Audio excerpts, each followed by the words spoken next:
बुकेरा शरीफ press club के सदर senior सहाफ़ी शबीर जरवार मथा मंशात फरोश पारां कोर्ट में दाख़िल कयल दरख़्वास्त कोर्ट सगोरी पारां वकीलन जा दलील ॿुधण बाद ख़ारिज करे छॾी। ख़बर मूजिब बुकेरा शरीफ थाने जी हद अंदर मंशियात जो अॾो हलाईंदड़ मुर्तज़ा पिताफ़ी पारां बुकेरा शरीफ प्रेस क्लब के सदर सीनियर सहाफ़ी शबीर जरवार मथा कोर्ट सगोरी में दरख़्वास्त दाख़िल कई, जंहिंजी अॼु पेशी हुई, जंहिंमें एडवोकेट महबूब शाह ऐं एडवोकेट मंसूर हैदर जरवार पारां शबीर जरवार जे मथा दाख़िल कई।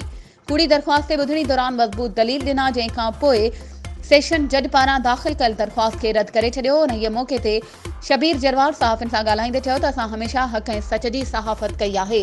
कोर्ट सगोरी पारां मुंहिंजे ख़िलाफ़ दाख़िल करायल दरख़्वास्त रद्द करे छॾी। मंशात फरोश ऐं अॾा हलाईंदड़ खे ॿुधाइण थो चाहियां त तव्हांजी दाख़िल कयल दरख़्वास्त खां डिॼण वारा नाहियूं। हक़ सच लिखियो आहे, हमेशह बि लिखंदा रहंदासीं। जे सच लिखण ॾोह आहे त इहो ॾोह कंदो रहंदसि।